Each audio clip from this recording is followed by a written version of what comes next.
भारतीय समुदाय के मन में ऐसे लोगों की छवि बहुत गहरी हो जाती है जो विदेशों में आना जाना करते हैं, फर्राटेदार अंग्रेजी बोलते हैं, लोगों को कुछ ऐसी बात बताते हैं जो बातें स्पिरिचुअलिटी, रिलीजन और तत्व दर्शन इत्यादि से जुड़ी हुई होती हैं। लेकिन भारतीयों के परंपरागत अध्ययन, परंपरागत सांप्रदायिक व्यवस्था का विध्वंस बहुत विकृत माध्यम से होने के कारण, बहुत अधिक विकृति आने के कारण उनको यह समझ में नहीं आता कि जिन लोगों को हम अपना आदर्श मान रहे हैं वो किन संस्थाओं के लिए, किन उद्देश्यों से, किन षड्यंत्रों के आधार पर कार्य कर रहे हैं। यही कारण है कि अपने पारंपरिक आचार्यों की उपेक्षा करते हुए, उनको गाली देते हुए, उनको देश की दुर्दशा का उत्तरदायी बताते हुए आज का हिंदू समाज उन्हीं पाखंडियों के पीछे भागता है जो पाखंडी विदेशी सत्ताओं के द्वारा पोषित होकर सनातन धर्म के लोगों को आकर्षित करके उनको मूल सिद्धांत के विरुद्ध ले जाने का कुप्रयास करते रहते हैं। अभी कुछ दिन पूर्व YouTube पर एक वीडियो बहुत वायरल हुआ था श्याम मीरा सिंह का, जगदीश वासुदेव के विषय में, जग्गी वासुदेव उर्फ सदगुरु के विषय में। अब सदगुरु क्या है, आधुनिक पीढ़ी का ओशो बनने का प्रयास कर रहा है और कुछ कुछ इसी राह पर चलने का प्रयास प्रशांत जैसे नशेड़ियों का भी है जो विदेश जाकर खूब ड्रग पार्टी करते हैं और यहां आकर फुल पैंट शर्ट लगाकर गीता और ब्रह्मसूत्र जैसे अति पवित्र सांप्रदायिक विषयों पर व्याख्यान करने का दंभ करते हैं। अब ये जो सदगुरु है, इसने ईसा फाउंडेशन की स्थापना की है। ईसा फाउंडेशन क्या है, कैसे है, तो सबसे पहले बता दें कि जो लोग सदगुरु को हिंदू मानते हैं वो इस भ्रम से बाहर निकलें। ईसा फाउंडेशन ने अपने विवरण में स्पष्ट रूप से कहा है कि we are non religious organisation, हम गैर रिलीजियस संस्था हैं। यद्यपि रिलीजन शब्द का पूरा अनुवाद धर्म के रूप में नहीं किया जा सकता है, लेकिन प्रचलित रूढ़ परिभाषा के अनुसार अगर हम धर्म और रिलीजन को तत्पर्याय में एक ही समान मान लें, उसी अर्थ में मान लें, तो भी गैर धार्मिक संस्था के रूप में ईसा फाउंडेशन ने स्वयं का परिचय सर्वत्र दिया है। आप एक बात गौर करेंगे कि जो भी व्यक्ति कोई संस्थागत निर्माण को लेकर ऐसे अभियानों को बढ़ाता है, उसके संस्थागत अभियानों में एक कॉर्पोरेट विचारधारा रहती है, एक प्रोफेशनल दिखने की विचारधारा रहती है, जैसे कि कोई कंपनी हो और उस कंपनी के आप कस्टमर हो और वो सर्विस सप्लायर्स हैं, आपको एक सर्विस प्रोवाइड कर रहे हैं, आप उनके उपभोक्ता हैं और वो आपका उसी प्रकार से दर्शन करके उसी दृष्टिकोण से आपसे व्यवहार करेंगे। यही कारण है कि आप चाहे आर्ट ऑफ लिविंग में चले जाएं, चाहे आप ब्रह्मा कुमारी में चले जाएं, चाहे आप ईसा फाउंडेशन में चले जाएं या ऐसी अलग अलग जो एनजीओगत संस्थाएं हैं, वो सारी संस्थाएं, फाउंडेशंस, एनजीओ, सोसाइटी, ये सब प्रोफेशनल तरीके से दिखने का प्रयास करते हुए एक पूरी कॉर्पोरेट व्यवस्था का अनुकरण करते हैं। एक हेडक्वार्टर्स होगा, एक ट्रस्ट बनेगा, ट्रस्ट में ट्रस्टी होंगे, उसकी पूरी डोनेशन ऑडिट्स होंगे, उसमें बहुत से कर्मचारी होंगे, कर्मचारियों का रहन सहन पहनावा बिल्कुल प्रोफेशनल होगा। आप वहां जाएंगे तो लगेगा ये तो बड़े अनुशासित लोग हैं, बड़े व्यवस्थित लोग हैं, ताकि आपको ऐसा माहौल दिया जा सके जिससे आपके मन में उनके प्रति विश्वास और समर्पण बढ़े और आप अधिक से अधिक दान देने के लिए, अपने सर्वस्व निछावर करने के लिए उत्प्रेरित हों। लेकिन इसी में से जो काले धंधे हैं वो कई बार बाहर आ जाते हैं, लोगों की भावनाएं आहत होने लगती हैं और तब क्या होता है, तब लोग ये नहीं कहते कि ये सब जो संस्थाएं, एनजीओ चल रहे हैं ये गलत हैं। वो क्या कहते हैं, ये तो धार्मिक बाबाओं का आडंबर है, ये तो धर्म का पाखंड है, ये तो अंधविश्वास फैलाने के लिए बाबा सब लग गए हैं। तो ये सारा पाखंड कर कौन रहे हैं, जो धार्मिक नहीं है, जो धर्म विरुद्ध पाखंडी एनजीओ बनाकर चल रहे हैं, वो सारा प्रपंच कर रहे हैं। लेकिन बदनामी किसकी हो रही है, उन मूर्खों के द्वारा बदनामी की जा रही है पूरे सनातन धर्म की। यही कारण है कि जब राम रहीम जेल गया या रामपाल के पाखंडों के विरुद्ध कार्रवाई होने लगी और राम रहीम के विरुद्ध जब सरकार ने भी एक्शन लिया था बीच में अलग अलग बातों के सामने आने पर, क्योंकि कई बार ये सब सत्ताएं टकराने भी लगती हैं आपस में कलह कराने के लिए, तो उस स्थिति में लोग हिंदू धर्म को गाली देने लगे। लोग ये नहीं कहे कि हम मूर्ख हैं जो ऐसे पाखंडियों को धर्मगुरु मानकर उनके पीछे गए थे, लोग ये नहीं कहेंगे। लोग ये नहीं कहेंगे कि साकार नारायण वाले कथित सम्मेलन में हाथरस में जाने की मूर्खता करने वाले हिंदू हैं, वो नहीं कहेंगे। लोग क्या कहने लगते हैं कि अरे हिंदू धर्म में अखंडी भरे हुए हैं, बाबा लोग का यही धंधा हो गया है। इसके कारण संप्रदायविद आचार्यों की भी अवमानना होने लगती है। बताओ, कोई आर्य समाजी कहीं कमेंट में लिख रहा था कि निग्रहाचार्य के ऊपर तो रेप केस चल रहा है। मुझे ही नहीं पता कि मेरे ऊपर किस मूर्ख ने कहां किस थाने में फायर करवाई किस रेप केस के ऊपर, जबकि ऐसे झूठे आरोप हम पर लगाए गए थे जिसके विषय में आरोप लगाने वालों ने पहले क्षमा प्रार्थना भी की है और उन लोगों का सारा बायोडाटा साइबर सेल को हमने सौंप भी दिया था उसी समय के। देखो ऐसी ऐसी बातें चल रही हैं, अप्रामाणिक बात है, इसको अपने डाटाबेस में तुम एंट्री कर लेना कि ऐसी बातें चल रही हैं। तो जो आरोप प्रत्यारोप है वो एक भिन्न विषय है, लेकिन जो सिद्ध बातें हैं उनमें भिन्न विषय होता है। बदनामी फिर भी सनातन धर्म से जुड़े लोगों की होती है। राम रहीम जब जेल गया था उस समय मैं कामाख्या से यात्रा कर रहा था रांची की, और बीच में सिलीगुड़ी जलपाईगुड़ी में मुझे गाड़ी बदलनी थी, वहां मैं रुका था। तो कई लोग मेरा उपहास कर रहे थे ये कहकर कि देखो देखो ये सब बाबा लोग तो पाखंडी ढोंगी बलात्कारी होते हैं, जबकि मेरा वैसा न आचरण है न धर्म का वैसा अनुशासन है। ये तो पाखंडियों ने भ्रम किया है, पाखंडियों ने मूर्खता फैलाई है, और शास्त्रीय परंपरा से अनभिज्ञ लोग उन्हीं के पीछे पीछे जाकर दौड़कर उनको अपना गुरु मानकर उनको डोनेशन दे रहे हैं। ऐसी स्थिति में जब उनके काले कारनामे सामने आते हैं तो ये सारे लोग बिलबिला उठते हैं, भड़क जाते हैं और धर्म को ही गाली देने लगते हैं, अंधविश्वासी हमें कहने लगते हैं, अंधविश्वास का प्रोत्साहक कहने लगते हैं। अस्तु, श्याम मीरा सिंह हो या कामदेव जैसे पत्रकार हो, हम इन लोगों से व्यक्तिगत रूप से संबंधित नहीं है, न हम इनको जानते हैं, न इनके किसी उद्देश्य से हम संज्ञान रखते हैं, उद्देश्य का संज्ञान रखते हैं। लेकिन जो बातें ये कह रहे हैं वो बातें बहुत हद तक तथ्यात्मक भी हैं और ऐसी संस्थाओं में ये सब गतिविधियां होती भी हैं। हाँ, कोई बात आज सामने आती है, कोई 10 साल बाद सामने आती है, अलग विषय है। लेकिन कहीं न कहीं जो सनातन धर्म की मूल परंपरा का बहिष्कार करके एक नई लीक खड़ी करने में जो निकल जाता है कोई व्यक्ति, उस व्यक्ति को समय ही परास्त करता है, यह भी एक सत्य है। आसाराम बापू ने ईसाई मिशनरियों के विरुद्ध अच्छा काम किया। ईसाई मिशनरियों के विरुद्ध काम करने से सरकार की नजर में आ गए। हालांकि उन्होंने जो किया वो पूर्णतः धर्म सम्मत है ऐसा भी नहीं है, क्योंकि ब्राह्मणेतर होकर ब्राह्मणेतरों को प्रणव दीक्षा देना, ओंकार की दीक्षा देना, यह भी विशुद्ध अधर्म है। साथ ही अपने नाम की आशा रामायण निकलवा कर स्वयं को ही भगवान के जैसा पूजवाने लग गए, घर घर में उनके फोटो लगाकर लोग धूप दीप दिखाने लगे। तो ये सब जो प्रपंच है, ये सब वर्णाश्रमातिक्रमण करने के कारण हमारा उनसे विरोध है। लेकिन जिस विषय में वो जेल में है वो विषय में निर्दोष है, ऐसा हमारा पक्ष है। उस केस को जहां तक हमने पढ़ा जाना समझा, उस आधार पर जिस मुकदमे के कारण इतना वो व्यक्ति जेल में रहा या रह रहा है, वो व्यक्ति इस मामले में दोषी नहीं है, जैसा हमारा चिंतन है।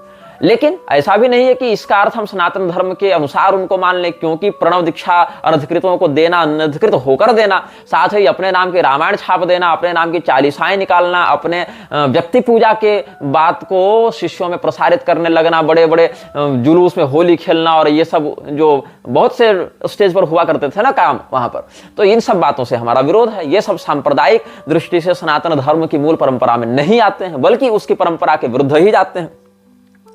तो सदगुरु या जग्गी वासुदेव जो इसका नाम प्रचलित है, उसका विरोध आज के वामपंथी बहुत करते हैं, आज के लिबरल्स बहुत करते हैं। लेकिन ये लिबरल और वामपंथी ये नहीं जान पाते कि दरअसल ये तो उन्हीं के पार्टी का व्यक्ति है। ये इनको लगता है ये हिंदू धर्म का प्रचार कर रहा है, जबकि ऐसा नहीं है।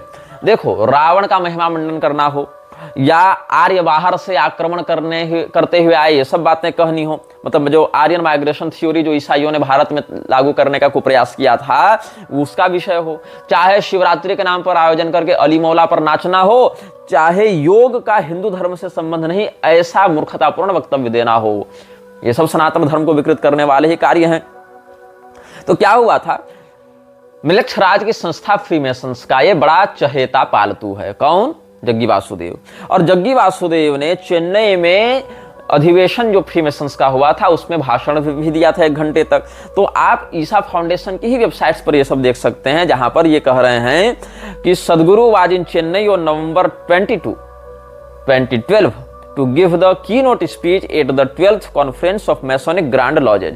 Masonic Grand Lodges का जो 12वां कॉन्फ्रेंस हुआ था, उस अधिवेशन में 22 नवंबर 2012 ईस्वी को जग्गी वासुदेव ने चेन्नई में भाषण दिया था और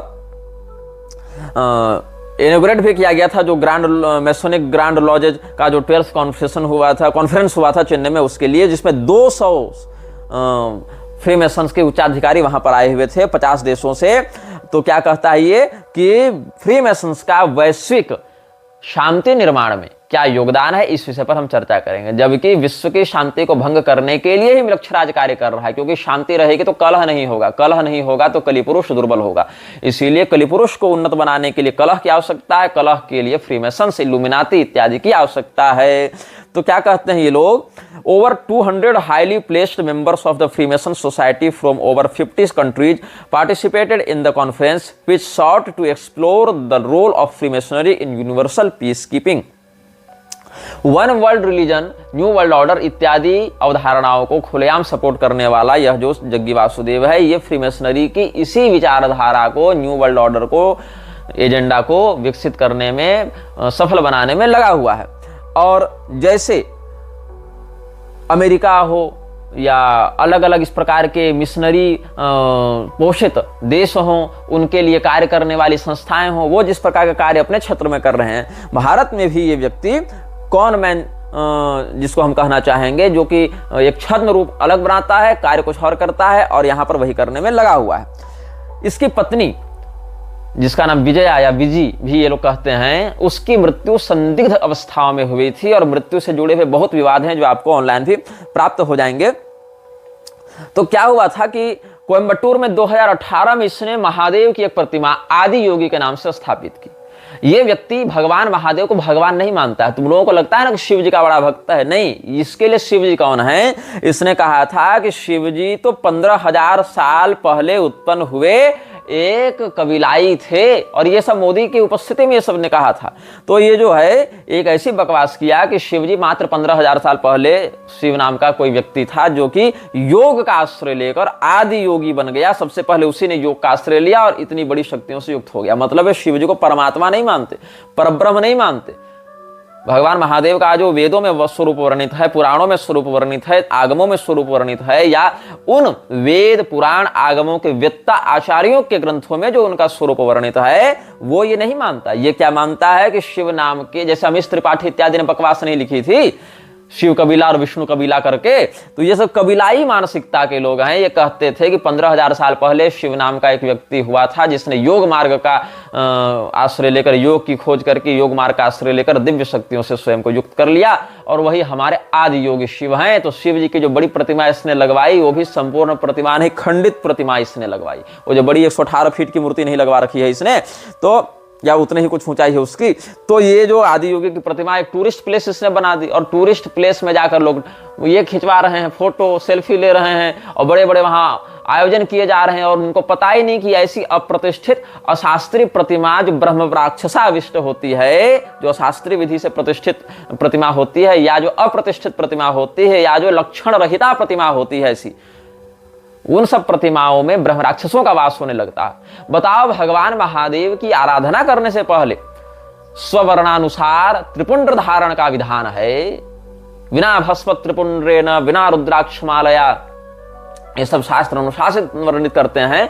भगवान महादेव के भक्त छोड़ो, भगवान महादेव को ही इस धूर्त ने त्रिपुंड विरहित कर दिया, त्रिपुंड हटा दिया, केवल एक टीका लगा दिया। जैसे स्वयं सफेद रंग का टीका नहीं लगाता है, उसी प्रकार का एक टीका, वो भी टीका ज्योति की लौ के समान है टीका। हालांकि वेणु पत्र दलाकार भी होता है तिलक, लेकिन शिवजी के लिए त्रिपुंड का ही शास्त्रीय विधान है। और उसके भाई कई सारे प्रभेद हैं त्रिपुंड में, कहीं स्कांद मत है, कहीं शैव मत है, कहीं शाक्त मत है, ये सब भी, कहीं वर्तुलाकार बीच में ज्योति ये करते हैं, शक्ति प्रतिष्ठा करते हैं। वो शक्ति की ज्योति जो है वो त्रिपुंड के मध्य अवस्थित होती है, जिसको ब्रह्म ज्योति कहा जाता है। लेकिन ब्रह्म ज्योति अलग है और अनाम वृक्ष की जो सोल ऑफ फ्लेम है वो अलग है।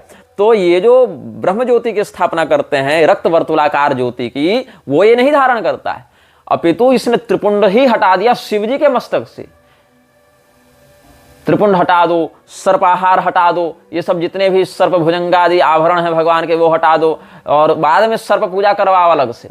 एक अलग नाटक है इसका, सर्प पूजा के नाम से, नाग पूजा के नाम से और भी आसुरी शक्तियों की आराधना ये करवा रहा है। अभी इसका माथा भी फटते फटते बचा था, ब्रेन सर्जरी इसकी हुई थी ना, यही सब उपद्रव करने के कारण। तो क्या कहा था इसने कि Shiva is a mortal, Shiv ji एक मरण धर्मा, मतलब मृत्युंजय को मरणशील बता रहा था कि Shiva is a मॉर्टल born 15,000 years ago. ये इसने बयान जारी किया था जब इसने कोयम्बटूर में वो आदि योगी की प्रतिमा का अनावरण किया था, और कहा कि ये तो आदि योगी है, सबसे पहले योग की डिस्कवरी इन्हीं ने की थी। तो क्या हुआ, इसको पद्म विभूषण दिया गया है। ये सब जितने वीपी नायडू और मोदी, अमित शाह और रामनाथ कोविंद, ये सब जितने लोग हैं सब इसी के आगे पीछे डोलते रहते हैं, वोट बैंक के चक्कर में, कॉर्पोरेट्स के चक्कर में, पैसा के चक्कर में, फंडिंग के चक्कर में, इंटरनेशनल रिलेशंस के चक्कर में। ये सब क्या होते हैं? रविशंकर है, जग्गी वासुदेव है, इससे पहले चंद्रा स्वामी था, ये सब पावर ब्रोकर्स होते हैं। ये सब साधु संत नहीं है, धर्मात्मा नहीं है, ये सब पावर ब्रोकर्स हैं। अलग अलग देशों में अपने अनुयायी बनाकर, कॉर्पोरेट्स में, सॉफ्टवेयर्स में, एनजीओ में, बड़े बड़े संस्थानों में अपने लोगों को घुसाकर ये लोग सत्ता को परोक्षतः नियंत्रित करते हैं। और जब दो देशों में कोई डील होनी होती है, जब दो व्यापारियों में कोई डील होनी होती है, तब क्या होता है? ये पावर ब्रोकर्स का काम करते हैं वहां पर। ये इनका वास्तविक स्वरूप है। तो क्या हुआ? सरकार ने इसको पद्म विभूषण दे रखा है ताकि लोगों के मन में इसकी प्रतिष्ठा बढ़े। सरकार का क्या है? कांग्रेस की सरकार आई तो हिंदू देवी देवताओं के नंगी तस्वीर बनाने वाले एमएफ हुसैन को पद्म विभूषण दे दिया। मोदी सरकार आई, भाजपा की सरकार आई तो हिंदुओं के ऊपर गोली चलवाने वाले मुलायम सिंह को पद्म विभूषण दे दिया। लेकिन वही मुलायम सिंह को वोट देने वाले हिंदुओं को गाली दी जाती है, लेकिन मुलायम सिंह को पद्म विभूषण देने वाले मोदी को हिंदू हृदय सम्राट दिखाया जाता है। तो ये दोगलई है ना, ये नेताओं की दोगलई है, ये जनता की दोगलई है, ये मूर्खों की दोगलई है, ये सब बातें होती हैं। तो 9 अक्टूबर 2022 को नाग प्रतिष्ठा का इसने नाटक किया था। नाग प्रतिष्ठा में भी जो नाग का जो चित्र है, नाग का जो विग्रह है, प्रतिमा है, वो भी आधी अधूरी है। आधी इधर दिखेगी, फिर पीछे धंसी है, फिर आगे दिखेगी, ताकि एक एस्थेटिक दिखाया जा सके माहौल की कोई दिव्य है, एंटिक है, प्राचीन है, कोई रहस्यमय विद्या ये बता रहा है। ये क्या कहता है कि हम चामुंडी हिल गए थे, जो मैसूर में चामुंडी पहाड़ी है, वहां पर गए थे और वहां पर एक विशेष पत्थर पर बैठकर अपनी साधना तपस्या करते थे, तो उसी स्थान पर हमको सिद्धि प्राप्त हुई थी। जैसे मूसा के जीवन में नहीं बताया जाता कि भेड़ बकरी चराते हुए पहाड़ पर गया, वहीं पर इसको यहोवा का साक्षात्कार हुआ और यहोवा ने उसी पहाड़ पर इसको ज्ञान दिया। बस इसी प्रकार से चामुंडी हिल वाला भी एक बना के रखा हुआ है और वैसे ही गडेरियापना दिखाता है। तो 23 सितंबर 1982 को हमको इनलाइटेंड किया गया था चामुंडी हिल पर, ऐसा ही व्यक्ति दावा करता है। इंडियन एक्सप्रेस का समाचार 10 अक्टूबर का छपा था कोयम्बटूर से ही, जब इसकी पत्नी की मृत्यु हुई थी। तो क्या लिखता है Indian Express? After a surfeit of scandals relating to fake governments, yet another ashram from Coimbatore is in the limelight with Jaggi Vasudev alias Jagdish of Isha Yoga ashram at Poondi near here being charged with the murder of his wife Viji alias Vijay Kumari. According to the police, T.S. Gangana of Bangalore, Vijay's father, has complained to the Bangalore City Police suspecting foul play in the death of his daughter Vijay, who was married to Jaggi. The complainant said that his daughter had left him last on June 15, 96, and that he had received a message on January 23, 97 from Jaggi saying that Vijay was no more.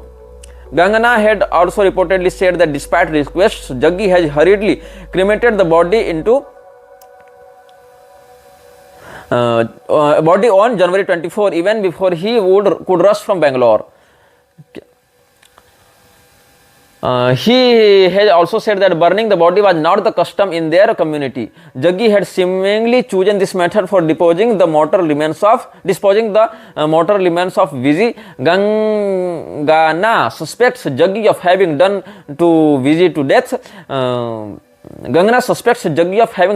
to death to facilitate his illicit relationship with an other inmate of the ashram. ये लगभग हम समझते हैं कि 30 साल पुरानी, 28 साल पुरानी प्रति है, 29 साल पुरानी लगभग है ये पेपर कटिंग, इससे थोड़ी धुंधली लग रही है।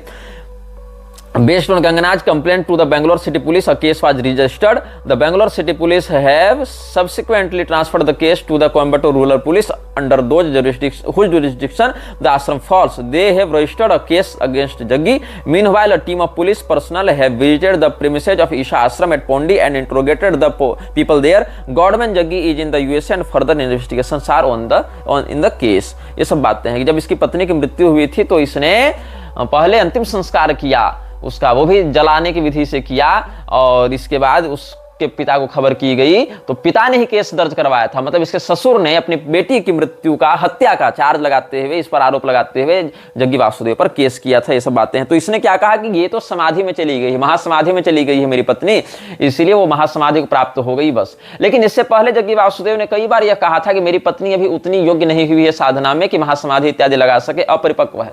बताओ, जिसका 6-7 साल का छोटा सा बच्चा हो वो स्त्री महासमाधि लगा ले रही है। जग्गी वासुदेव के ही कहे अनुसार कि वो महासमाधि लगाने में समर्थ नहीं है, तो इसने कहा कि वो महासमाधि लगाकर निकल गई है, हमसे एकाकार हो गई है, इसीलिए उसकी शरीर की आवश्यकता नहीं, उसको हमने जला दिया। और लोगों ने मान लिया। मतलब तुम एक एनजीओ रजिस्टर करा लो और तुम उसमें एक मर्डर कर लो और उसके बाद कह दो कि ये तो हमारा महासमाधि वाला विषय हो गया, और फिर लोग तुमको छोड़ दें। अब यही इस देश में चल रहा है और लोग कह रहे हैं हाँ गुरुजी ठीक है, आप कह रहे हैं तो सही होगा।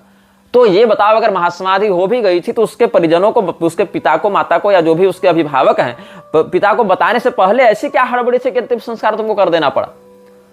भाई उसको महासमाधि मिली है तो उसके जो भी श्रद्धालु हैं उसको भी तो कम से कम बताओ कि हाँ तुम्हारी गुरु माता को महासमाधि प्राप्त हो गई, आओ देख लो ये महासमाधि में है, अब अंतिम दर्शन करो, फिर हम इनका विधिवत जो भी व्यवस्था है उसके अनुसार अंतिम संस्कार करेंगे। नहीं, हड़बड़ी में समाप्त कर दिया सारा विषय इसने और कह दिया कि उसको निर्वाण की प्राप्ति हो गई।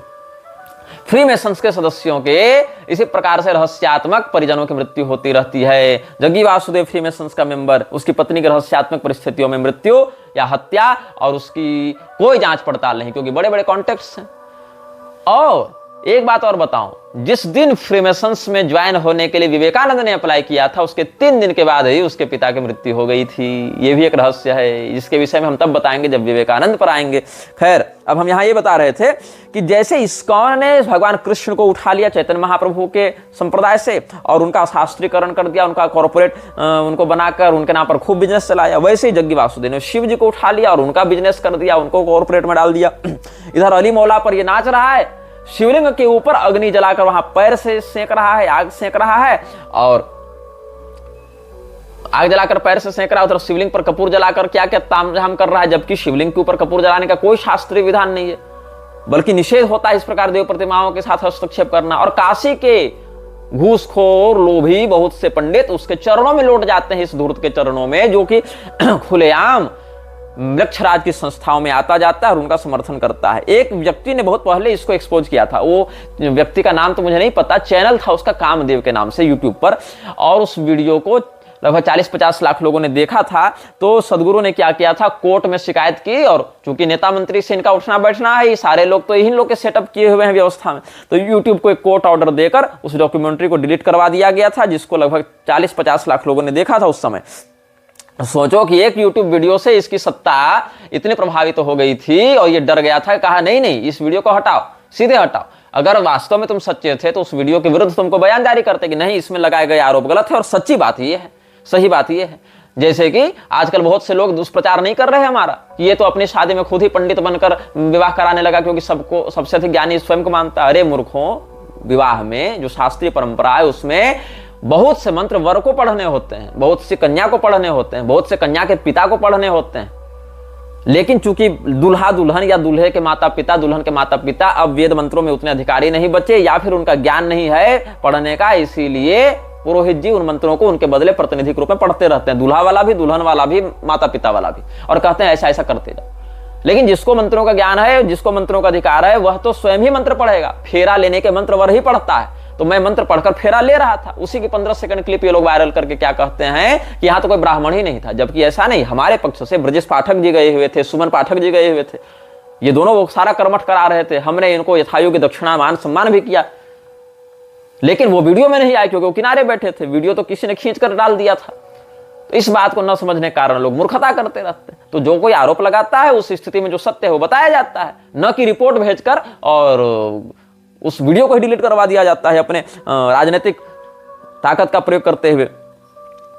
तो क्या हुआ कि जो उसकी वाइफ थी विजया कुमारी, जिसको विजी कहा जाता है, वाइफ के व्यक्तिगत जीवन पर तो हम ज्यादा कुछ नहीं कहेंगे, लेकिन ये कहा जाएगा कि जो पब्लिक में उसने अपनी वाइफ की मृत्यु की बात कही, उसने कहा महासमाधि। अब महासमाधि क्या है, व्यक्ति की अपनी इच्छा से शरीर से निकलने की स्थिति ब्रह्म में विलीन होने की होती है, लेकिन पति यहां पर उपलब्ध हैं और स्त्री ही निकल जा रही अपने 6 साल के बच्चे को छोड़कर। ये कितनी मतलब विचित्र बात है, 7 साल के अपनी संतान को छोड़कर पत्नी महासमाधि में निकल जा रही है, और इतनी गजब महासमाधि होती है कि उसके पिता को भी नहीं बताया जाता है कि तुम्हारी बेटी को महासमाधि हो गई है। पिता को भी कब बताया जाता है, जब सारा का सारा अंतिम संस्कार ये सब हो चुका होता है, वो सारा हड़बड़ी में काम करके और फिर बताया जाता है कि ऐसा ऐसा हो गया, अब तुम्हारी बेटी को महासमाधि हो गई, हमने सारा काम धंधा कर रखा है। ये सब बातें होती हैं। तो क्या है, ओशो की अंतरराष्ट्रीय प्रसिद्धि से प्रेरणा लेते हुए जग्गी वासुदेव ने भी ऐसा ही धंधा प्रारंभ किया और ओशो की ही नक्शे कदम पर चलते हुए ये सारा कार्य अपना कर रहा है। ये क्या कहता है, the same dimension that made Krishna और Jesus who they were exists within you and people around you too. It just needs your attention to blossom. ये भगवान कृष्ण को भी भगवान नहीं मानता, ये भगवान कृष्ण को जीसस के तुल्य मानता है। ये देखो जितने भी ये सब फ्रीमेसन्स के पैसे से पल रहे हैं ना, सारे लोग जीसस और कृष्ण को एक जैसा दिखाने का प्रयास करते हैं। चाहे फ्रीमेसन्स के फोर्ड के पैसे से पलने वाला प्रभुपाद हो, चाहे फ्रीमेसन्स के पैसे से पलने वाला जग्गी वासुदेव हो, चाहे फ्रीमेसन्स के द्वारा बोस्टन में फंडिंग प्राप्त किया हुआ योगानंद हो, ये सारे लोग जो जीसस और कृष्ण को एक बताते फिरते हैं ना, ये सारे लोग एक ही संस्था से पैसा पा रहे हैं, एक ही संस्था से फंडिंग पा रहे हैं, और वो संस्था फ्रीमेसन्स है जो मृक्षराज की संस्था है। Christ is a possibility in every human being. It needs to be raised. That is not religion, but the spiritual process. एक इन्होंने एक नया टर्म निकाल रखा है, स्पिरिचुअल प्रोसेस, और हर व्यक्ति अपने अनुसार स्पिरिचुअलिटी बेच रहा है। हम जो कर रहे हैं वो स्पिरिचुअल है, स्पिरिचुअल है। कोई मर्यादा नहीं, कोई माने मतलब नहीं, कोई कुल धर्म नहीं, कोई वर्ण धर्म नहीं, कोई सांप्रदायिक गुरु परंपरा नहीं, बस स्पिरिचुअल है, स्पिरिचुअल है। ले लो, कूपन काटो, पैसा दो, स्पिरिचुअलिटी ले लो, और इसमें सब आ जाएंगे। और यहाँ पर जीसस की तुलना भगवान राम से भी करता है। Why Ramayana Jesus are an inspiration, कि जीसस और राम से हम क्या प्रेरणा ले सकते हैं, इस पर इसका पूरा एक डिस्कोर्स वर्णित है, इसका एक पूरा लेक्चर है। क्राइस्ट जो है हर मनुष्य की एक संभावना है, इस क्राइस्ट की संभावना को जगाने की आवश्यकता है। अपने हृदय के क्राइस्ट को पहचानो, ईसाई के भाव को धारण करो, ईसा बन जाओ, ईसाई के समान व्यवहार करने लगो, ये इसका है। अब बताओ इसके जो ये चेले हैं ये कितने मूर्ख हैं। एक ट्विटर हैंडल मुझे दिखा था ट्विटर में, स्ट्रिंग रिविल्स के नाम से, ये क्या दिखा रहा है, क्या कहता है, दैट्स वाई, मतलब सदगुरु के किसी बात को कोट करते हुए इसने लिखा था, that's why I always hold Sadhguru one step above god, remembering his words, this is not a culture of worshipping gods, this is a culture of god making.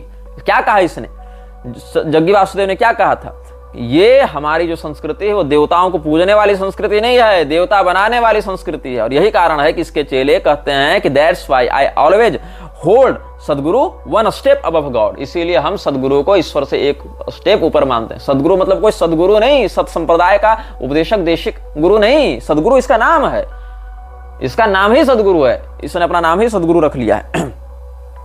और इसने यह कह दिया, तुमको लग रहा है हिंदू धर्म का प्रचार कर रहा है ना, शिव जी का प्रचार कर रहा है, अरे ये क्रिसमस भी मनाता है, अली मौला भी करता है, और शिवरात्रि भी मनाता है, और सब करता है।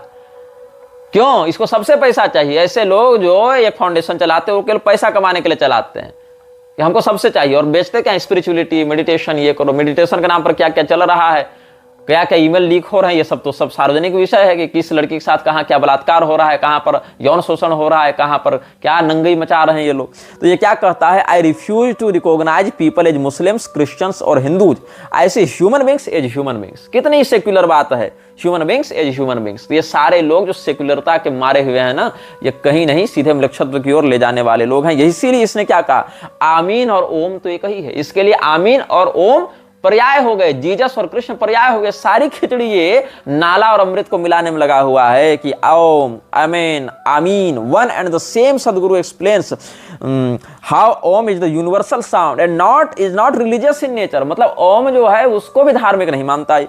Sadhguru explains that yoga is a technology and religion has nothing to do with it, yoga is Hindu just the way gravity is Christian. इसने कहा कि ग्रेविटी की परिभाषा, ग्रेविटी का विश्लेषण न्यूटन ने किया, ग्रेविटी का सूत्र न्यूटन ने दिया, तो क्या हम ग्रेविटी को क्रिश्चियन कह दें, वो तो एक यूनिवर्सल लॉ है। वैसे योग जो है वो यूनिवर्सल टेक्नोलॉजी है, उसको हम हिंदू नहीं कह सकते। लेकिन ये बताओ, जिन बातों को, गुरुत्वाकर्षण की जिन बातों को, ग्रेविटी की जिन बातों को न्यूटन ने बताया, क्या क्रिश्चियन जगत उन बातों को क्रिश्चियन रिलीजियस रेगुलेशंस में गिन रहा है? मतलब न्यूटन चलो क्रिश्चियन था, तो न्यूटन ने ग्रेविटी के विषय में जो सिद्धांत दिया वो सिद्धांत क्रिश्चियन सिद्धांत नहीं कहला जा सकता है, भले न्यूटन खुद क्रिश्चियन था। इस बात को तुम कहकर यह सिद्ध करना चाहते हो कि इसी प्रकार योगा भी हिंदू नहीं है। योग शब्द है लेकिन ये लोग योगा कहने लगते हैं, योग भी हिंदू नहीं है, ये एक यूनिवर्सल टेक्नोलॉजी है।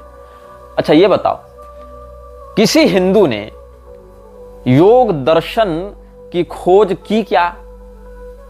किसी हिंदू ने योग दर्शन को बताया, एक्सप्लेन किया क्या? सबसे पहले अगर योग दर्शन की बात करें तो योग दर्शन के दार्शनिक ऋषि के रूप में हम महर्षि पतंजलि का ध्यान करते हैं। तो महर्षि पतंजलि जब कह रहे हैं कि ईश्वर के प्रति प्रणिधान के भाव को धारण करना योग का अंग है। ईश्वर प्रणिधान क्रिया योग के अंतर्गत जब वर्णन करते हैं तो तपस्वाध्याय ईश्वर प्रणिधान आने क्रिया योग है, ये सब जो कहते हैं कि तपस्या स्वाध्याय ईश्वर प्रणिधान यह क्रिया योग का अंग है। तो तपस्या की जब परिभाषा बताते हैं, स्वाध्याय की जब परिभाषा बताते हैं तो वैदिक मर्यादा को अपनाते हुए बताते हैं, हिंदू धर्म के अनुसार बताते हैं, धार्मिक ग्रंथ के रूप में बताते हैं। ईश्वर प्रणिधान में जब ईश्वर की परिभाषा बताते हैं महर्षि पतंजलि योग दर्शन में, तो क्या कहते हैं? क्लेश कर्म विपाकाशैर अपरामृष्ट पुरुष विशेष ईश्वर, क्लेश और कर्म विपाक से रहित अपर अमृष्ट पुरुष विशेष चेतन की ईश्वर संज्ञा है। वहां गॉड और अल्लाह नहीं बताते हो। फिर उसमें क्लेश की जब परिभाषा बताते हैं तो अविद्या स्मिता राग द्वेषाभिनिवेशा पंचक्लेशा ये बताते हैं। उसमें ब्रह्म जीव का भेद अविद्या है, मृत्यु का भय अभिनिवेश है। ये सब वहां पर जो बातें बता रहे हैं वो कोई ऐसी भौतिक टेक्नोलॉजी नहीं बता रहे हैं, मशीन बना दिया और गियर एक्सल लगा दिया। वो सीधे सीधे धर्म की व्याख्या ही कर रहे हैं, वो सीधे सीधे सनातन धर्म की मर्यादा के अनुसार कर रहे हैं। इसीलिए योग विशुद्ध रूप से सनातन धर्म ही है। तुम उसको ये नहीं कह सकते हो कि जैसे कोई हिंदू अगर ईमेल का आविष्कार कर दिया तो हम ईमेल को हिंदू कह दें क्या? ईमेल की टेक्नोलॉजी हिंदू हो गई क्या? हाँ, नहीं होगी, क्योंकि ईमेल का हिंदू धर्म के अनुशासन या मार्ग या प्रस्थान के रूप में वर्णन नहीं है, लेकिन योग का वर्णन है। लेकिन ये लोग क्या कर रहे हैं? इनको योग लेना है हिंदू धर्म से, लेकिन हिंदू की पहचान के बिना लेना है। इनको शिव जी लेने हैं हिंदू धर्म से, लेकिन हिंदू धर्म की पहचान के बिना लेना है। इनको ओंकार लेना है हिंदू धर्म से, लेकिन हिंदू धर्म की पहचान के बिना लेना है। ये तुम्हारा सब कुछ लेना चाहते हैं, लेकिन तुम्हारी पहचान के बिना लेना चाहते हैं। तुमसे तुम्हारा सर्वस्व छीन लेना चाहते हैं, उसको हाईजेक कर लेना चाहते हैं और तुमको तुम्हारी विरासत से दूर कर देना चाहते हैं। ऐसे पाखंडी यही इन लोगों का षड्यंत्र है। अब समझ में आ रही है बात? शिवरात्रि इसने ले ली हिंदू धर्म से और कहा कि Shivratri has nothing to do with Hindu धर्म। ये तो एक एस्ट्रोनॉमिकल इवेंट होता है। तो हमारे पास मतलब हमारा कुछ नहीं है, जो है सो तुम ले लो और उससे हमारी पहचान को हमसे अलग कर दो। कल के पैदा हुए तुम हमारे शिवरात्रि को ले लो, हमारे शिव जी को ले लो, हमसे योग ले लो, हमसे ओंकार ले लो, हमसे प्राणायाम ले लो और कह दो ये सब तो एस्ट्रोनॉमिकल इवेंट्स हैं, ये तो टेक्नोलॉजी है। टेक्नोलॉजी में क्या हिंदू और क्या मुसलमान? वाह जी वाह। तो ये इन लोगों की मूर्खता तुम समझ सकते हो कि कैसे ये लोग षड्यंत्र करते जा रहे हैं। लेना सब हमसे है, लेकिन हमारी पहचान को ही हमसे दूर कर देना है, कोई क्रेडिट नहीं देना। ये सीधी सीधी चोरी है, डकैती है। ऐसे डकैतों को तुम संत मानते हो? ऐसे डकैतों को तुम साधु मानते हो? अच्छा, इसने जो इनलाइटमेंट की बातें की हैं अपने जीवन में, क्या इनलाइटमेंट है? तो भारती वरदराज को जान रहे होगे तुम। भारती वरदराज वो महिला है जिसको कई बार सदगुरु की पिछले जन्म की प्रेमिका के रूप में बताया जाता है।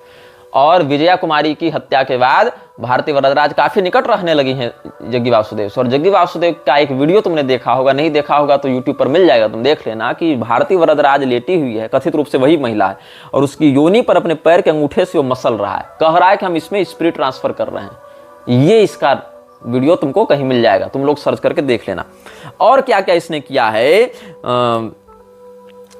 जब ईशा फाउंडेशन की इसने स्थापना की थी और त्रिशूल इत्यादि के प्रोजेक्ट्स निकाले थे, त्रिशूल नाम से रजिस्टर करवाया था ना, त्रिशूल इंफ्रास्ट्रक्चर इत्यादि चला रहे थे, वहां सब जगह भारती वरदराज को इसने ट्रस्टी रखा है। सबसे पहले इसकी पत्नी की मृत्यु से लेते हुए पनामा पेपर कनेक्शन जब हुआ था ना, पनामा पेपर लीक्स, जिसमें बड़े बड़े लोगों के नाम आए थे, तो इसका भी नाम उसमें आया था। लैंड इंक्रोचमेंट में जो भूमि अधिग्रहण है, अतिक्रमण है, उसमें इसका नाम कई बार आया है।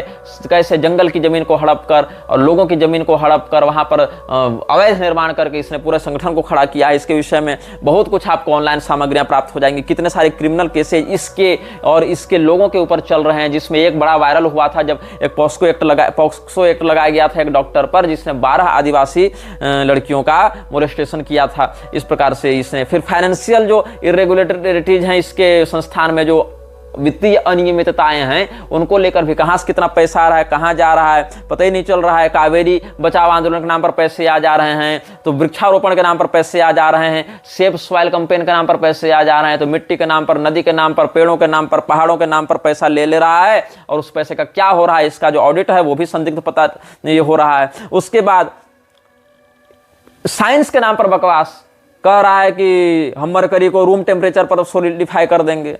ये भी एक अलग बकवास चल रही है। जितने भी पर्व त्योहार वो एस्ट्रोनॉमिकल इवेंट है, और एस्ट्रोनॉमिकल इवेंट तो ब्रह्मांडीय होता है, उसका धर्म से कोई संबंध नहीं है। मतलब हिंदू लोग नहीं कर सकते, वो सब दावा किया हमारा विषय है। अगर न्यूटन ने ग्रेविटी के विषय में कुछ कहा और न्यूटन क्रिश्चियन था, मात्र इसी से हम ग्रेविटी को नहीं कह सकते हैं कि क्रिश्चियन है, तो क्रिश्चियन वो कैसे बना? क्रिश्चियन वो क्राइस्ट के वर्णन करता बाइबल के अनुसार बना होगा ना। तो बाइबल में अगर किसी बात का वर्णन है तब तो उसको मानोगे ना क्रिश्चियन है जी। अब बाइबल में ग्रेविटी नहीं, इसीलिए ग्रेविटी को क्रिश्चियन तुम नहीं कह सकते हो। लेकिन हिंदू धर्म के शास्त्रों में तो योग का वर्णन है, हिंदू धर्म की परंपरा के अनुसार उसका वर्णन है। योग दर्शन एक हिंदू धर्मशास्त्र है, उसके रचयिता, उसके उपदेशक महर्षि पतंजलि एक आर्य सनातन वैदिक हिंदू थे और हिंदू धर्म के अनुसार ही उन्होंने सारी बातें बताई हैं। और जो महर्षि वेदव्यास ने अपने पौराणिक साहित्य में या महाभारत इत्यादि में लिखा है, और जो भगवान श्री कृष्ण ने गीता इत्यादि में उपदेश दिया, वो सब सनातन धर्म के अनुसार योग की विषय बताई, वार्ता बताई है, योग का प्रारूप बताया है, योग के प्रभेद बताए हैं। तो ये सब क्या है? सनातन धर्म के धर्म ग्रंथों में वर्णित धार्मिक विषय हैं। यम नियम इत्यादि जो अंग है वो सीधे सीधे सनातन धर्म के अकाट्य अभिनय अंग है। चाहे तुम क्रिया योग देख लो, चाहे तुम अष्टांग योग देख लो, ये सब सारे के सारे उसी से जुड़े हुए हैं। लेकिन इसको वो सारा लेना है, केवल हिंदू धर्म की पहचान नहीं लेनी। हाँ, अगर किसी हिंदू ने ईमेल का आविष्कार कर दिया, किसी हिंदू ने किसी और मशीन का आविष्कार कर दिया जिसका वर्णन वहां उस रूप में नहीं मिलता उस पद्धति से, तो तुम कह सकते हो उस समय दुर्जनतोष न्याय से कि हाँ चलो ये हिंदू ने भले बनाया, लेकिन हिंदू इस टेक्नोलॉजी को तो हम कह नहीं सकते। ये बात सत्य है। लेकिन जिस बात का वर्णन कुरान में है, जिस बात का वर्णन बाइबल में, उसको ईसाई या इस्लामी ही तो कहोगे, उसके अनुसार चलने वाली बात को। तो फिर सनातन धर्म के वेदों में वर्णित जो योग शिखोपनिषद है वो किसका है? बाइबल का है क्या? कुरान का है क्या? वो तो हिंदू धर्म का है ना। योग चूड़ामणि, हर्ष योग प्रदीपिका, ये सब कहां के? हिंदू धर्म के हैं। घेरंड संहिता, ये सब कहां का है? गोरक्षनाथ जी ने योग मार्ग का उपदेश सनातन धर्म के अनुसार किया है। सिद्ध सिद्धांत पद्धति सनातन धर्म का ग्रंथ है। तो ये सब जो योग मार्ग के हैं, मत्स्येंद्रनाथ जी की मत्स्येंद्र संहिता, ये सब कहां का है? ये सब सनातन धर्म के मान्य वेद, पुराण, शास्त्र, स्मृति, ये सब है दर्शन। ये तो तुम वहां से उसको पहचान अलग कर रहे हो, तो तुम सीधे सीधे उसकी हत्या कर रहे हो, उसकी जड़ को काट कर उसके पत्तों को सींचने का तुम प्रयास कर रहे हो ना। अब जितने भी ये सब बातें कहता है सदगुरु, उसमें केवल फराटेदार अंग्रेजी, घूमे फिराई बातें और पैसा लाओ पैसा लाओ पैसा लाओ, ये सब करते हुए कई सारी संस्थाएं इसने बना रखी हैं अपने फंडिंग को डाइवर्ट करने के लिए, अलग अलग संस्थाओं में फंडिंग डालने के लिए। जिसमें क्या क्या है? एक है त्रिशूल शेल्टर्स प्राइवेट लिमिटेड, जिसमें मौमिता सेन शर्मा, पुनीत नंदा, स्वामीनाथन वेलिंगिरी, भारती वरदराज, राधे जग्गी, रुक्मिणी कार्तिकेयन, ये सब ट्रस्टी हैं। फिर ईशा बिजनेस प्राइवेट लिमिटेड है, जिसमें विनोद हरि और भोजराजन राजेश, चंदर, अरुल ज्योति, ये सब नाम है। रुक्मिणी कार्तिकेयन, पलानी नाथन, रविचंद्रन, कोगलूर, इलया कुमार, अरुणगिरी, भारती वरदराज, ये सब है। भारती वरदराज लगभग सब में है। ईशा कैपिटल प्राइवेट लिमिटेड में भी वेंकट रस राधा कृष्णन है, कुगलूर इलया कुमार है, ये सब अरुणगिरी, लक्ष्मी नारायण पुरम, कृष्णन नारायण, पालनीनाथन, रविचंद्रन, भारती वरदराज, इसमें भी है। त्रिशूल फाउंडेशन प्राइवेट लिमिटेड, इसमें भी भारती वरदराज है। ईशा क्राफ्ट्स प्राइवेट लिमिटेड, इसमें भी भारती वरदराज है। Isha institute of inner sciences, इसमें भी भारती वरदराज है। ईशा लाइफ रिसर्च फाउंडेशन, इसमें भारती वरदराज का सीधे नाम तो नहीं मिल रहा है मुझे, लेकिन राधे जग्गी इत्यादि का नाम है। Isha natural beauty products wellness private limited, ये सब में भी Krishi land farm developers, Isha naturo organic solutions, Isha Arogya private limited, Isha life fitness system private limited, उझवन एग्रो सॉल्यूशन प्राइवेट लिमिटेड। ये सब मतलब अलग अलग तरह के जितने भी ये सब एनजीओ के स्पिन ऑफ्स बना रखे हैं ताकि अपने फंड को, पैसे को डाइवर्ट किया जा सके। पुनीत नंदा कौन है? ये वॉलंटियर था ईशा फाउंडेशन का, जो जग्गी वासुदेव और भारती वरदराज का काफी निकटवर्ती रहा है, और ये सत्या पाउल का शिष्य है, क्षमा करें, सत्या पाउल का पुत्र है। और इसने यह दावा किया था कि हम तो समस्त मोह माया से परे हो चुके हैं और हम तो सन्यासी हो गए हैं, लेकिन सन्यास लेने के बाद ही अलग अलग ट्रस्ट में ये ट्रस्टी बनकर घूम रहा है। तो ये जितने भी लोग ये सब सन्यासी का वेश धारण करके बने हुए हैं, ये सब जितने भी लोग अपने आप को इनलाइटेंड बताते हैं, वो सारे इनलाइटेंड कहाँ पर घुसे हुए हैं? सारे मनी मेकिंग प्रोसेस में घुसे हुए हैं। राधे जग्गी, जो जग्गी वासुदेव की बेटी है, मौमिता सेन शर्मा, ये सब भी इसमें, स्वामीनाथन वेलनगिरी, ये सब जितने भी लोग हैं सब धीरे धीरे करके केवल पैसा बनाने के लिए लगे हुए हैं। केवल इसमें ईसा फाउंडेशन के नाम पर डोनेशन लेकर अलग अलग तरह से डाइवर्ट कर रहे हैं मनी को, लॉन्ड्रिंग कर रहे हैं मनी की, और लोगों को हिंदू धर्म की ही मूल पहचान के विरुद्ध ले जाकर ये सब अपना अपना कार्य कर रहे हैं। अब एक विषय बहुत महत्वपूर्ण है इसमें। ऋषि प्रभाकर नाम का एक व्यक्ति आता है जो महर्षि महेश योगी का चेला था। महर्षि का चेला तो ऋषि कम से कम होगा ही, तो गुरु महर्षि था इसका, जो उड़ना सिखाता नहीं था, जिसके विषय में CIA वाला लेटर जो हमने सार्वजनिक किया था कि जो ये लोग वर्ल्ड पीस ऑर्गेनाइजेशन के आधार पर काम करना चाह रहे थे कि हम लोग पूरे विश्व में शांति फैलाएंगे और लोगों को उड़ना सिखाएंगे और अपनी ध्यान शक्ति से अपराध को कम कर देंगे, तो वही महर्षि महेश योगी का जो चेला था ऋषि प्रभाकर, उसके विचारों को चुराकर व्यक्त करने का आरोप लगता है जग्गी वासुदेव पर। और ऋषि प्रभाकर भी ये सब बहुत सी संस्थाएं चलाता रहा है और ये भी एक प्रकार का सस्ता ओशो ही था अपने समय का। तो ये सारे लोग कभी न कभी एक दूसरे से कनेक्टेड रहे हैं, डायरेक्टली या इनडायरेक्टली, लेकिन बहुत ज्यादा इन्फ्लुएंस्ड था सदगुरु ओशो से और साथ साथ ऋषि प्रभाकर जैसे लोगों से। अब इसमें जो न्यूज लॉन्ड्री करके एक वेबसाइट है, न्यूज लॉन्ड्री में बहुत कुछ आपको प्रमाण के साथ बातें मिल जाएंगी, जिसमें तमिलनाडु की गवर्नमेंट के द्वारा जो HSCA है ना, हिल एरिया कंजर्वेशन अथॉरिटी, जो पहाड़ी क्षेत्रों की संरक्षण वृत्ति को धारण करने वाली संस्था है, तो वहां पर HSCA के बिना अनुमति के कैसे ईशा फाउंडेशन की इसने नींव डाली थी जंगली क्षेत्रों में लोगों को ये दिखाने के लिए कि हम तो वनवासी हैं, तपस्वी हैं, और बड़े बड़े कॉर्पोरेट्स खड़े किए हैं। इसके विषय में बहुत से यहाँ पर डॉक्यूमेंट्स उपलब्ध हैं, तो ये सारे डॉक्यूमेंट्स भी हम धीरे धीरे करके अपने वीडियो में अटैच करने का प्रयास करेंगे कि कैसे कैसे कब कब कौन कौन तारीख को HSCA का नोटिस ये सब भेजा गया है, कि कैसे जंगल की कितनी जमीनों को इसने हड़पा है, जमीन के जो इनक्रोचमेंट के जो नोटिसेज हैं वो सब इसको कैसे भेजे गए हैं, ये सारी बातें यहाँ पर हम आपको सप्रमाण एक एक नोटिस का वर्णन करेंगे और सारे कुछ हम अपने वीडियो में ही अटैच करेंगे। कैसे अपने कॉर्पोरेट को बढ़ाने के लिए इसने सारे नियम कानूनों को ताक में रखा। अगर तुम सरकार की बात भी मानते हो, अगर तुम कानून को भी मानते हो, अगर तुम लोकतंत्र के भी निष्ठावान अनुयायी हो, तो भी कैसे लोगों ने कितनी बार अपील की है इसके विरुद्ध, लेकिन कोई सुनवाई नहीं हुई। अच्छा ये बताओ, कितनी लड़कियां घरों से भागकर ईशा फाउंडेशन चल जाती हैं, रहती हैं वहां पर, उनके माता पिता को पता नहीं होता। इसके विषय में बहुत से परिजनों ने शिकायत दर्ज कराई है पुलिस में कि वहां पर ऐसा हो गया, वैसा हो गया, हमारे बाल बच्चों को वहां पर ब्रेन वॉश करके रखा जाता है। हालांकि जो ईशा फाउंडेशन वो बार बार ऐसे आरोपों से इनकार करता है, कोई थोड़े कहेगा कि हाँ हम कर रहे हैं ऐसा, लेकिन जो वहां के जुड़े हुए लोग हैं, जो वहां से एफिलिएटेड लोग हैं, वही सब ये सब बातें सामने बताते रहते हैं। लेकिन चूंकि नेता मंत्री इत्यादि से इतनी निकटता इस व्यक्ति की है कि, और फ्रीमेसन्स का इतना चहेता यह है कि जो भी व्यक्ति इसके खिलाफ जाने का प्रयास करता है उसका या तो मुंह बंद करा दिया जाता है अस्थायी रूप से, या फिर परमानेंट ही उसको समाप्त कर दिया जाता है। अब जो जग्गी वासुदेव है वो अपनी पैशाचिक शक्तियों को जागृत करने के लिए सदैव अशास्त्रीय विधि से ही कार्य करता रहता है। अशास्त्रीय विधि में अग्नि के ऊपर पैर सेकना, भगवान शिव के शिवलिंग को बनाकर उसके ऊपर कपूर जला देना, शिवरात्रि के नाम पर जो आयोजन करता है ये आदि योगी वाले कथित मूर्ति के आगे, वहां शिव जी के स्वरूप में लाते हुए ये त्रिपुंड रहित भुजंगाभरण रहित भगवान महादेव को आधे अधूरे विग्रह में स्थापित करता है। या तो शिवलिंग के रूप में विधिवत रखो, या तो विधिवत साकार प्रतिमा के रूप में रखो। ये मनमानी करते हुए लोगों को